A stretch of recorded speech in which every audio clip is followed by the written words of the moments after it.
Chinese-backed cyber attacks are back in the spotlight. According to U.S. intelligence, a recent congressional email hack has been linked to Chinese state-run groups like Salt Typhoon.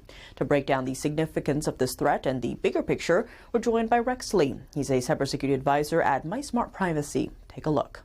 Chinese-linked or backed hacking has been in the headlines a lot. There was a recent one also attributed to Salt Typhoon, or at least the U.S. intelligence is saying it's tied to China's Ministry of State Security, or MSS, that hacked into congressional email systems, including ones like select committees who are focused on China or countering that. Talk to us about that. How serious was this breach? Oh, this is as serious as you can get. This is an issue. If you go back to when I first started advising the Department of Homeland Security Science and Technology Division, it was about 10 years ago this year. This is in regards to when I found what is called an interactive application permission command string associated with Baidu that I discovered when I reverse engineered a Samsung Galaxy Note. It was put onto an app, which means that two or more companies can surveil you from a single platform. This is part of the architecture and relevant to what's going on today with these government email platforms. And regarding Baidu, that situation, that's called a software developer kit piggyback code. Which means that two or more companies or governments or entities can surveil and data mine an individual from a single app.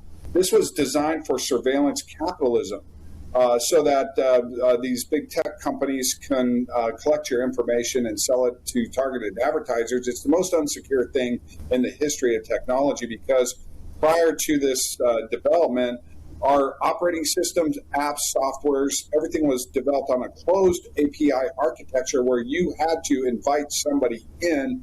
They just couldn't arbitrarily get in. And that's the vulnerability that Salt Typhoon and other malware take advantage of, is that open API architecture to get into these types of platforms. We've seen this literally for over 10 years now.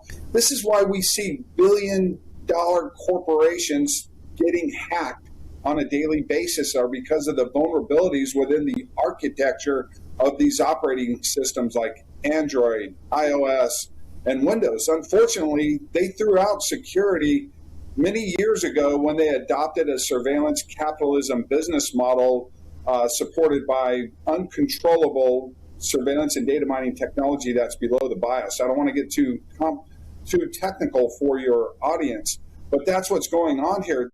I want to look at kind of like a big scale one, because when it comes to Taiwan, there's a lot of focus about whether or not we're going to see that Chinese invasion, right, in terms of ships and military might. But Taiwan's National Security Bureau report that per day in 2025, there was about 2.6 million intrusion attempts by Chinese cyber, backed things. What lessons can we learn from that? That sounds like an incredible number to begin with. Well, again, if you look at even the scam ads, and if you look at the use of Typhoon, Salt Typhoon to attack the government servers, these are all symptoms of a much larger problem that we have on our hands, something you and I have been discussing for years, something that I put into my security sessions that when I do advisory services for not only the U.S. government, but governments around the world, such as the nations I've worked with in Africa.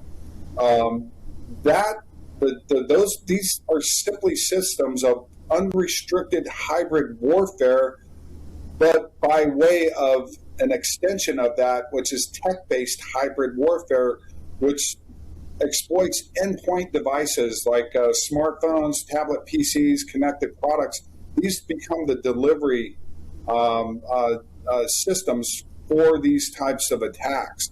So if you look at what's happening with their critical infrastructure, we've seen this blueprint before. They're attacking one vulnerability and then exploiting it and then taking notes, attacking another one, exploiting it, taking notes. And the reason this happens over a multiple year period, because solutions are implemented to stop those attacks again and again. and they're looking for the weakness in those solutions.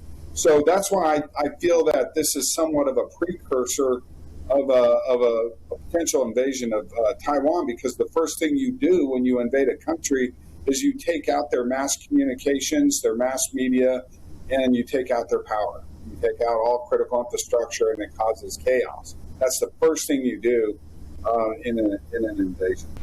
Well, Rexley, as always, thank you so much for joining us. Thank you.